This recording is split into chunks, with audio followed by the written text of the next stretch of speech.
That interview has not aged well. Tapper was right to apologize for it. He's also right to acknowledge that he's embarrassed that he did not pursue the story more aggressively. But look, this story is not over. Biden just announced that he has cancer.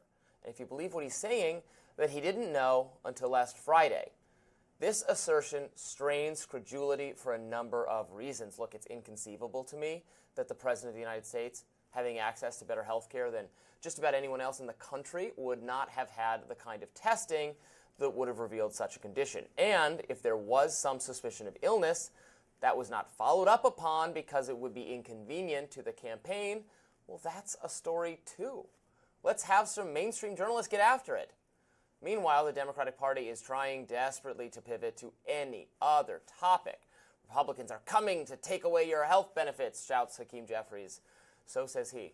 Honestly, do you believe him? Does anyone? The entire leadership of the party should resign in disgrace. They're complicit in this cover-up, and they are not trustworthy, which is what we are continuing to discuss here today.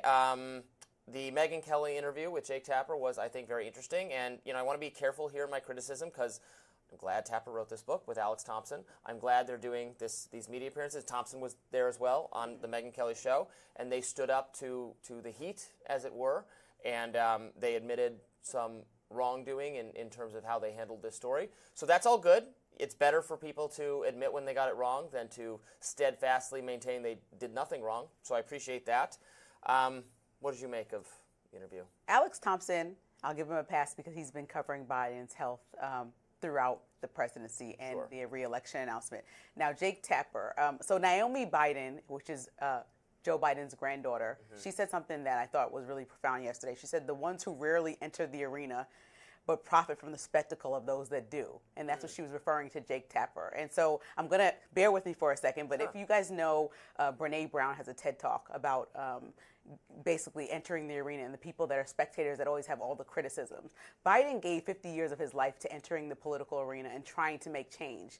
Jake Tapper is a journalist that was covering Biden, and he now is using a very opportunistic route, which has minimal, damage for him. It's making it low risk, high reward move for him to do at this time when Biden is not running to be a part of this type of book. When we just saw some of those interviews where he was also, like everyone else, misled and perhaps intentionally doing it, whatever he wants to say. Both times it was opportunistic. To make Laura Trump an embarrassment on his show was opportunistic, and now to write this book. So to me, I think it's very important that in this capitalist world, we understand what's going on. He's trying to make money, and that's very intentional and obvious, but I don't know that it's appropriate to do it on the back of Joe Biden. Like, was Joe Biden actually having this grand scheme to try to scam everybody, or was Joe Biden an older man who actually just believed that after 50 years of resilience and overcoming major health and serious life obstacles that he could go again? And I think that that's a question we all have to ask ourselves before we try to make out some big scheme that was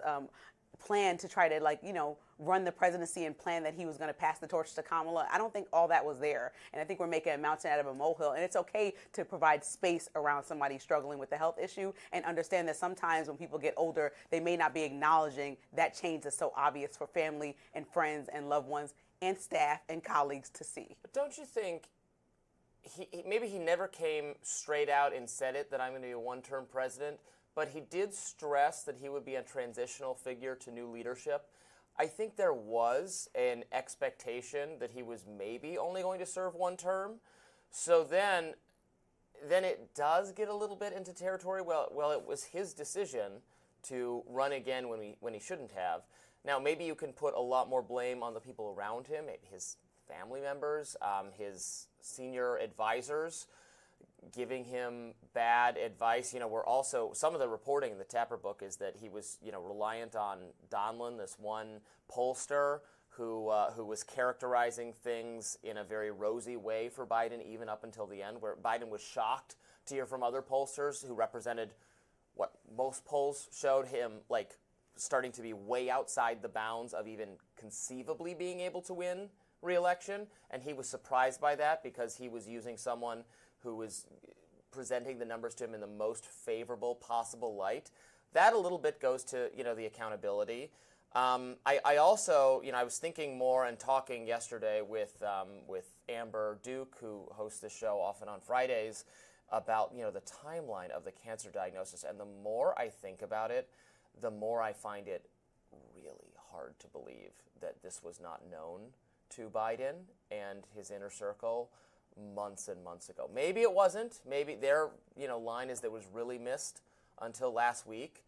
I find that so. This person, maybe the average citizen can miss something. These things get missed, but this is someone with much better health care than anybody else, for good reason. He's an important figure, and I just find it so inconceivable. What I find possible is they maybe had some indication because of his health condition. I mean, that could have been what happened too, that he's experiencing some kind of symptoms where they should have checked to see if it was this, and they decide, no, we don't want to know, because if we know, then we got to tell everybody, and then it'll be a huge campaign issue. And so they allow him to linger in some kind of pain, and at that age, pain or discomfort for these reasons, that can actually drive you. That can propel a mental decline very, very, very much as can be the case. We've all had senior citizen relatives who, enter the hospital for a fall or something. Right. And then they turn that corner mentally because of that experience. So with all due respect and wanting him to recover fully, I have a lot more questions about the timing of the cancer diagnosis. I think maybe it was a miscalculation for me instead of a cover-up. But I guess we'll keep trying to find out and get to the bottom of it. Next up, President Trump thinks fellow Republican Thomas Massie, one of my favorites, should be voted out of office. Stay tuned.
President Trump took some serious shots at Congressman Thomas Massie yesterday. Massie has been critical of the Republicans' big, beautiful bill that they're trying to pass in Congress. Now, a reporter asked Trump about his thoughts on Massie's criticism. Do you think that Thomas Massie is correct in saying that this is adding Biden? No, I don't think Thomas Massie understands government. I think he's a grandstander, frankly. He'll probably vote. We don't even talk to him much. I think he should be voted out of office. And I just don't think he understands government. If you ask him a couple of questions, he never gives you an answer. He just says, I'm a no. He thinks he's going to get publicity, and you have that. The comment, however, didn't seem to faze Massie. Let's listen.